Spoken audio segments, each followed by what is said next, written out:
Good morning students. Physiology के experiments में आज हम एस्टिमेशन ऑफ हीमोग्लोबिन स्टडी करेंगे। ब्लड का कॉम्पोजिशन हम स्टडी कर चुके हैं और उसमें हमने देखा कि ब्लड में आरबीसी एक इम्पॉर्टेंट कंपोनेंट होता है। ब्लड में हीमोग्लोबिन प्रेजेंट होता है। यह हीमोग्लोबिन एक आयरन रिच प्रोटीन है और यह लंग्स से बॉडी के विभिन्न टिश्यूज तक ऑक्सीजन को कैरी करता है। हीमोग्लोबिन का ब्लड में लेवल ब्लड टेस्ट से हम मेजर कर सकते हैं और आज हम हीमोग्लोबिन कैसे मेजर करते हैं इसके बारे में स्टडी करेंगे। तो सबसे पहले हम देखेंगे what is haemoglobinometry. Measurement of concentration of haemoglobin in blood.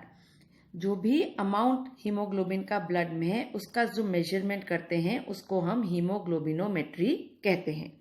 और इस पर्पस के लिए हम ब्लड के हीमोग्लोबिन के जो कैरेक्टरिस्टिक्स हैं उनको देखते हैं, जैसे उसकी ऑक्सीजन के साथ कंबाइन करने की capacity, each gram of haemoglobin जो है उसमें कितना आयरन है, कितना अमाउंट आयरन का प्रेजेंट है और उसके टिपिकल एब्जॉर्प्शन बैंड्स। हीमोग्लोबिन का एस्टिमेशन जो है वो हम कौन से मेथड से करते हैं? हम लैब में साहलीज मेथड जो है वो यूज करेंगे।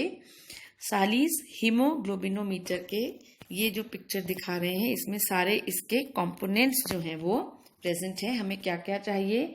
हमें साहलीज हीमोग्लोबिनोमीटर चाहिए, N/10 HCl चाहिए, डिस्टिल्ड वाटर चाहिए, स्टरर चाहिए और ड्रॉपर चाहिए। किसी भी एक्सपेरिमेंट को करने से पहले हमें उसका प्रिंसिपल जानना जरूरी होता है। तो हीमोग्लोबिन जो साहलीज मेथड से हम मेजर करेंगे उसका क्या प्रिंसिपल है? इसमें हम डाइल्यूट HCl को मिलाकर ब्लड की नोन वॉल्यूम को एसिड हिमेटिन में कन्वर्ट करते हैं।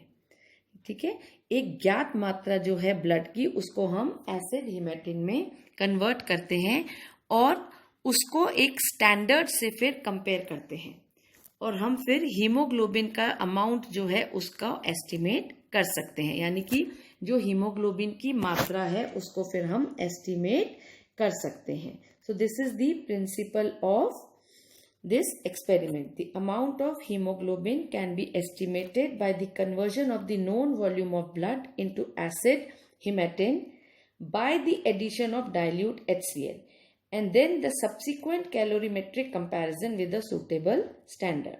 और जो भी रीडिंग्स आती हैं ऑब्टेन होती हैं हमारे पास उसको हम ग्राम परसेंटेज में जो है वो डिफाइन करते हैं, उसको हम इंडिकेट करते हैं। किसी भी चीज के एक्सपेरिमेंट से पहले हम जो भी इसकी टेस्ट करेंगे कि कितना अमाउंट हीमोग्लोबिन का प्रेजेंट है उससे पहले हमें उसकी नॉर्मल वैल्यू का पता होना बहुत जरूरी है। तो मेल्स में जो नॉर्मल है वो 14.5 ग्राम्स पर डेसीलीटर है और रेंज जो है इसकी वो है 13.5 से 8 ग्राम्स पर डेसीलीटर।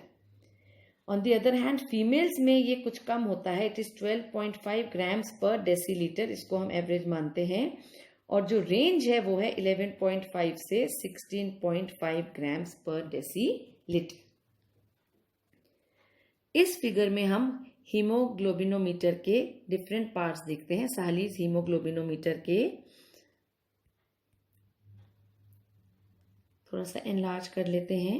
यह एक रेक्टेंगुलर बॉक्स है, जैसे आपको दिख रहा है, this is the rectangular box. इसके अंदर आपको 3 ट्यूब्स दिख रही हैं। ये जो 2 है 1 एंड 2 साइड, जो 2 साइड की हैं these are the lateral tubes, जिन्हें हम लैटरल स्टैंडर्ड ट्यूब्स बोलते हैं, जिसके अंदर एसिड हिमेटिन प्रेजेंट होता है, जिससे कि हम जो सेंटर वाली ग्रेजुएटेड ट्यूब है उसमें जो रीडिंग्स आएगी उसको हम इन 2 स्टैंडर्ड से मेजर करते हैं। जैसे हमने प्रिंसिपल में देखा था, अभी पढ़ा था जस्ट, कि हमें जो भी एसिड हिमेटिन इसमें बनेगा उसको हमें स्टैंडर्ड ट्यूब से मेजर करना है, कंपेयर करना है। तो ये वो 2 स्टैंडर्ड लैटरल ट्यूब्स हैं जिनमें एसिड हिमेटिन भरा हुआ है। सेंटर की ये जो ट्यूब है the graduated tube, graduated haemoglobinometer tube इसको हम कहते हैं। ये स्टैंडर्ड हीमोग्लोबिनोमीटर ट्यूब ये वाली है। ठीक है, मैंने इसको बाहर निकाल के दिखाया है। इसमें 2 तरफ ग्रेजुएशन है, दोनों ऑपोजिट एंड्स पर ये ग्रेजुएटेड है। एक साइड पे जो ग्रेजुएशन है वो हैं 2, 4, 6, 8, 10, 12 एटसेट्रा, और सेकेंड टाइम साइड पे जो ग्रेजुएशन है वो हैं 10, 20, 40, 60, 80। ठीक है, तो ये जो इस साइड की ग्रेजुएशन है 2, 4, 6, 8, ये क्या इंडिकेट कर रही हैं? दिस विल बी ग्राम्स पर डेसीलीटर्स, और ये वाली जो है दिस विल बी परसेंटेज। ठीक है, तो इसको जब हम एनलार्ज करके देखते हैं ट्यूब को, जो ये वाली ग्रेजुएशन है जहां पे हमें रीडिंग्स लेनी है, उसमें क्या है देखिए 2 and 4, दैट मीन्स जो सेंटर में ये होगा 3। तो 2 के बाद हम क्या रीडिंग लेंगे? 2.2, 2.4, 2.6, 2.8 and then 3. This is 3.2, 3.4, 3.6, 3.8 and 4. That means each graduation is of 0.2. ठीक है, नेक्स्ट जो apparatus देख रहे हैं हम इसमें वो है हीमोग्लोबिनोमीटर पिपेट। यह पिपेट है जिसमें ये जो है इसका माउथ पीस है जहां से हम ब्लड को सक करेंगे, और ये मार्क जो हमें दिख रहा है 0.02 ml का या 20 माइक्रोलीटर्स का, यह वो मार्क है जहां तक हमें ब्लड का सैंपल जो है उसको ड्रॉ करना है। ठीक है, so this is the pipette, और ये जो है लास्ट में this is the glass rod. तो ये अपैरेटस है पूरा साहलीज हीमोग्लोबिनोमीटर का जो हम यूज करेंगे।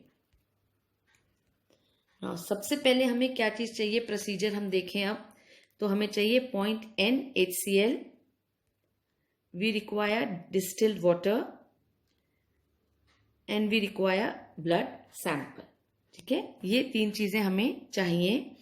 सबसे पहले हम क्या करेंगे, वो जो सेंटर में ग्रेजुएटेड ट्यूब थी, हीमोग्लोबिनोमीटर की जो ग्रेजुएटेड ट्यूब है, उस ट्यूब में हम यहां पे आप देखिए point,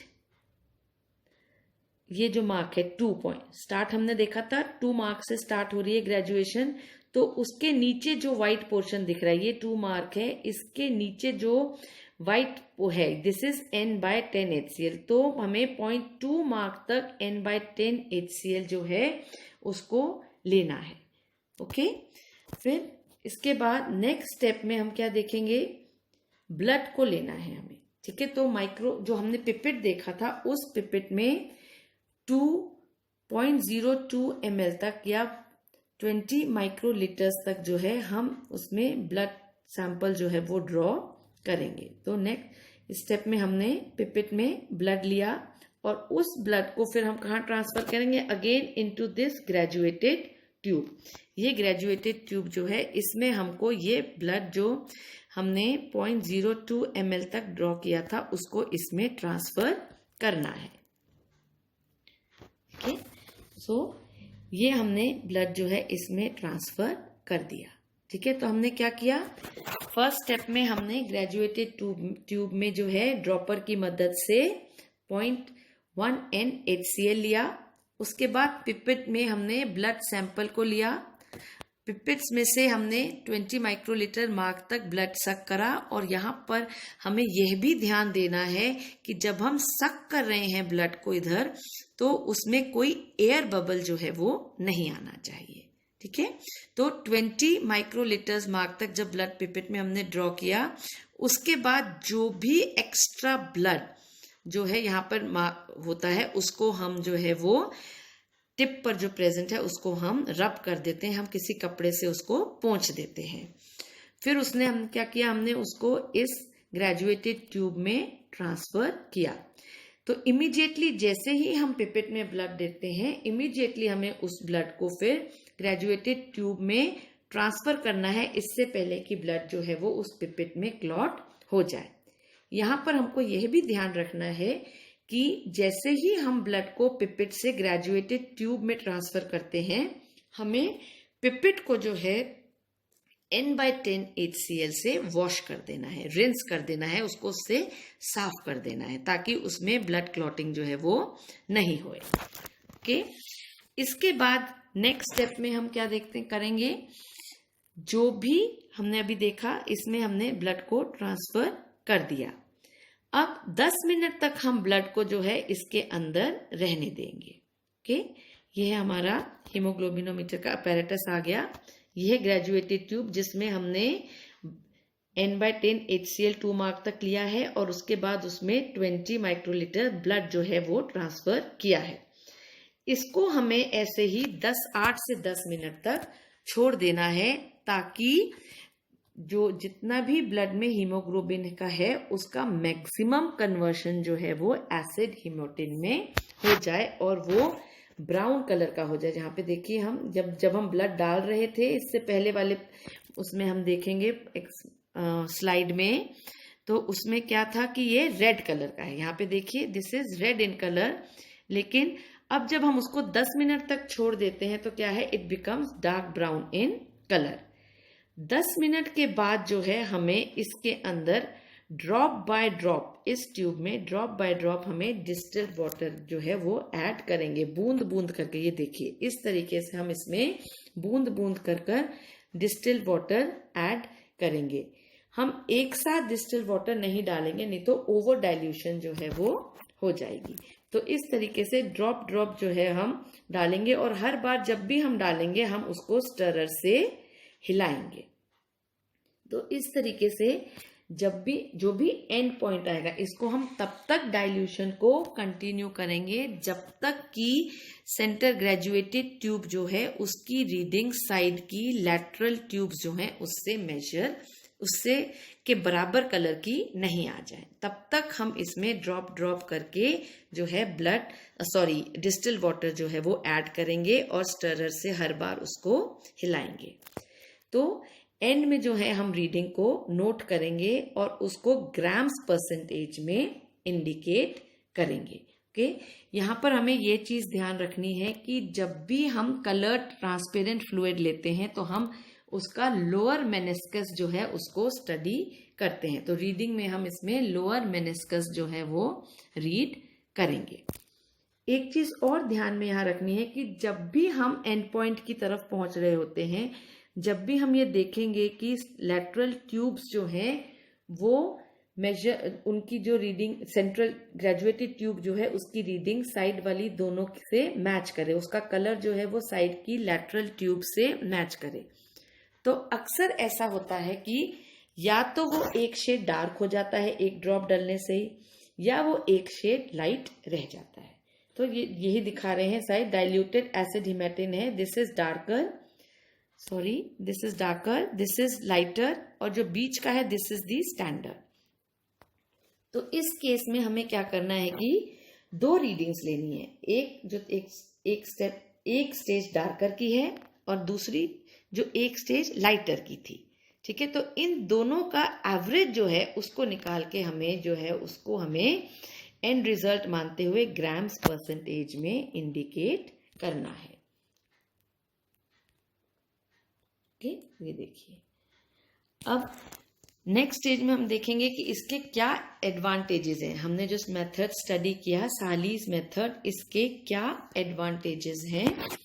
it is a very simple method, हमने देखा बहुत इजीली हो जाता है, बहुत जल्दी भी हो जाता है, हमें इसमें मैक्सिमम 10 से 12 मिनट लगते हैं। ये बहुत एक्यूरेट भी होता है और इसमें कोई बहुत ज्यादा कॉस्टली अपैरेटस जो है वो नहीं चाहिए होता है और इसकी जो रनिंग कॉस्ट है वो भी बहुत कम होती है। लेकिन कुछ फायदे हैं वैसे कुछ इसके नुकसान भी हैं, कुछ डिसएडवांटेजेस भी हैं। Since acid haematin is not a true solution, तो कभी कभी इसमें टर्बिडिटी भी आ जाती है। इस मेथड से हमें सिर्फ ऑक्सी हीमोग्लोबिन और रिड्यूस्ड हीमोग्लोबिन जो है वही हम मेजर कर सकते हैं और कभी कभी इसमें जो है एरर्स भी आ जाती हैं अगर हम जो प्रॉपर प्रिकॉशंस हैं उसको नहीं लें तो what are the precautions that we have to take. Blood को जब भी हम पिपेट में लेते हैं तो उसको मैंने अभी बताया था आपको, इमीडिएटली हम जो है उसको ट्रांसफर कर देते हैं N/10 HCl में जो कि ग्रेजुएटेड ट्यूब में प्रेजेंट होता है। After mixing with N/10 HCl हम उसको हीमोग्लोबिनोमीटर ट्यूब में 10 मिनट तक रखते हैं ताकि कंप्लीट फॉर्मेशन जो है वो एसिड हिमेटिन का हो जाए। डिस्टिल्ड वाटर हमने बताया था हमेशा उसको हम drop by drop he dilute करते हैं, एक साथ नहीं डालते हैं, नहीं तो ओवर डाइल्यूशन हो जाता है। और जब हम lateral tube, standard lateral tube से हीमोग्लोबिनोमीटर ट्यूब में जो एसिड हिमेटिन बना है, डाइल्यूट हो रहा है, उसको कंपेयर करते हैं तो उसको हमेशा हमें एक नेचुरल सोर्स ऑफ लाइट जो है वहीं पे उसके अगेंस्ट ही मेजर करना चाहिए, उसी से कंपेयर करना चाहिए। और कभी भी जब मेजर करें तो पीछे हमारा हाथ जो है वो नहीं होना चाहिए, नहीं तो वो उसकी शेडो आ जाती है और ट्यूब्स जो है हम तीनों ट्यूब्स में जो है फिर हम जो कंपेरिजन